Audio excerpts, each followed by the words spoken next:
ডার্বির আগে দুই দলের অনুশীলনে দুই হেভিওয়েট কারা, ইস্টবেঙ্গল হোক কিংবা মোহনবাগান, দুই দলের অনুশীলনেই দেখা গেল একই ছবি, দুই হেভিওয়েট। काटू क्या अभी काटू? आप नहीं रुक जाएंगे। गेम कोई भी हो, पकड़ मजबूत होनी चाहिए। सीमेंट से पकड़ बनाए मजबूत। SRMB 550D TMT bar। নমস্কার দর্শক বন্ধুরা, এক্সট্রা টাইম বাংলায় আপনাদের সকলকে স্বাগত। রাত পোহালেই মেগা ডার্বি এবং সেই ডার্বির আগে দুই দলের অনুশীলনে দুই হেভিওয়েটকে দেখা গেল। সেই হেভিওয়েট কারা? একদিকে ছিলেন মোহনবাগান সভাপতি দেবাশিস দত্ত এবং অবশ্যই ছিলেন সিইও দলের বিনয় চোপড়া মোহনবাগানের দিক থেকে, এবং অন্যদিকে যদি ইস্টবেঙ্গল অনুশীলনের কথায় আসি, সেই ইস্টবেঙ্গল অনুশীলনেও দেখা গেল একই ছবি। সেখানেও এক হেভিওয়েট, সেখানে দেখা গেল ভিভাস আগারওয়াল, ইমামি শীর্ষকর্তা ভিভাস আগারওয়াল, তিনি ইস্টবেঙ্গল দলে অস্কার ব্রুজোর সঙ্গে দীর্ঘক্ষণ কথা বললেন। এবং মোহনবাগান অনুশীলনে যদি কথা বলি, সেক্ষেত্রে বিনয় চোপড়া এবং দেবাশিস দত্ত তারা দুজনে আলাদা করে, গোলকিপাররা যেখানে প্র্যাকটিস করেন ঠিক কোণে মাঠের দিকে, সেখানে দীর্ঘক্ষণ তারা কথা বলেন।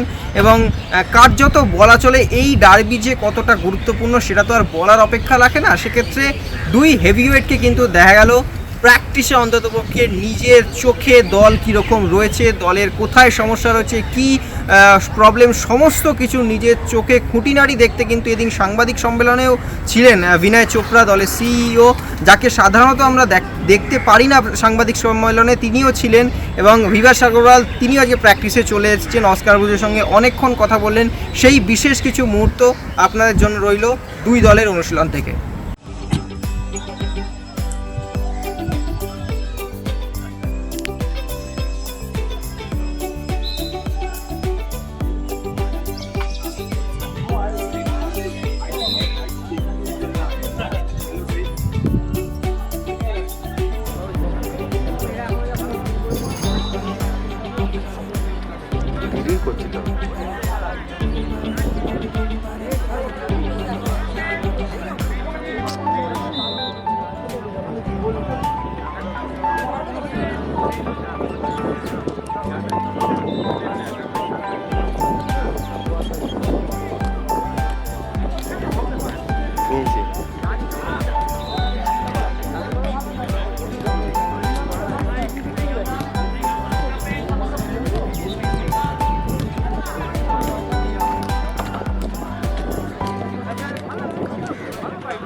Extra time.